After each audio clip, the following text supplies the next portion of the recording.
আসসালামু আলাইকুম। আশা করি সবাই ভালো আছেন। দোকানে যখন কাস্টমার থাকে না, তখন আসলে আমরা কি করি? আসলে বেশিরভাগ সময়টা হচ্ছে আমরা পণ্য সাজিয়ে কাটাই। কারণ বিভিন্ন পণ্য যখন আমাদের এলোমেলো থাকে, তখন আমাদের পণ্য সাজানোই হচ্ছে প্রধান লক্ষ্য হয়ে থাকে।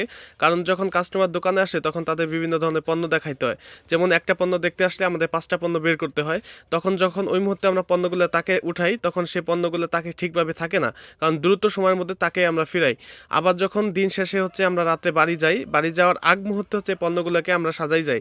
এই ভিডিওটা যখন করতেছিলাম তখন হচ্ছে রাত্রেই করতেছি, যখন নিলিবিলি কোনো লোকজন নাই ওই মুহূর্তে এই ভিডিওটা করা। অনেকেই ভাবেন ব্যবসা মনে হয় পৃথিবীর সব থেকে সহজতর পেশা, কারণ এই জায়গায় কোনো হাট পরিশ্রম নাই। সকালবেলা দোকান খুললেই এবং রাত্রে গেলেই মনে হয় এখানে টাকা। অন্য সব পেশার মতো এখানেও কষ্ট কম না, কারণ কাস্টমারের সাথে সারাদিন কথা বলা, নতুন করে পণ্য রাখা এবং নতুন পণ্যের বাজার খোঁজা, তারপরে পণ্যগুলো তাকে সাজানো ইত্যাদি ইত্যাদি অনেক সময় নিয়ে প্রত্যেকদিন একই কাজ করতে হয়। আর যত ভালো কাজই হোক, এক কাজ কতদিন ভালো লাগবে আপনাকে যদি আপনার প্রিয় খাবার প্রত্যেকদিন একই ধরনের খাবার খাওয়ানো হয়, আপনি খেতে খেতে একটা সময় বোর হয়ে পড়বেন। গাড়িতে ঘুরতে পছন্দ করে এরকম একজন ব্যক্তিকে যদি আপনি প্রত্যেকদিন গাড়িতে ঘোরান, ঘুরতে ঘুরতে একটা সময় সেও অধৈর্য হয়ে পড়বে, বোর হয়ে পড়বে।